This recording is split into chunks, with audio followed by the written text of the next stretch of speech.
sira mo na. Hindi mo iningatan ng bigay sa'yo.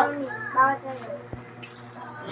Ma'am, kasi ginawang mo sa mga lovers.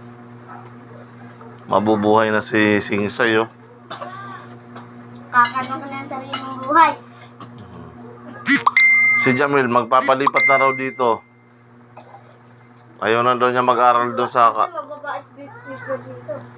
Oo. Bakit doon sa Caloocan? Puro Caloocan. Puro kalokohan. Maganda yun. Mabait teacher ko. Eh, bakla nga teacher mo eh. Hindi ah.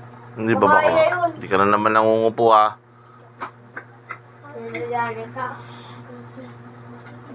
Sabi ni ate mo, bakla. Babae nga po yun eh. Ay ba, tomboy pala yun. Singsay! Talaga nga rin po siya nagpapakuha ng daw ng malunggay eh. Para po ano hindi yung labit sila. Kasi yung labit. Kaya dito na mag-aaral si ate Jamil mo. Alam mo kung bakit? Masuot teacher. Nakakita kasi siya ng pogi doon sa school net. Doon no? Pogi. Ano ko yun? Mas agad. Hindi. Mas agad. Pag pinakilala sa akin yun, babanatan ko kay, bubugtian ko yung mukha. Ano.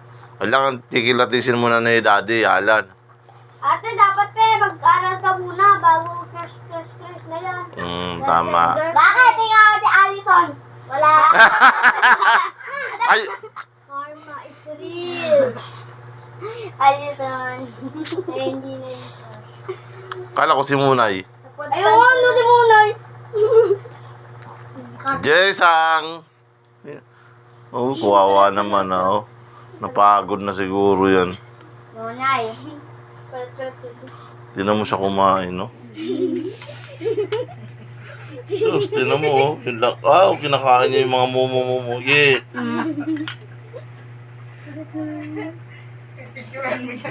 Sus. Oh. Ang layo kasi. Lapit mo. Oh. Tayo, para abot mo. Yan. Pagising ng mama mo, dami dyan linisin. Lako. Oh, anong sasabihin nyo kay papa nyo? Ha? Sasabihin nyo kay papa nyo? Thinking. Ha? Ang cute nila, no? At paano bait-bait. Pero ano ba, ano pagkakaya sa ito? Dito mo makikita.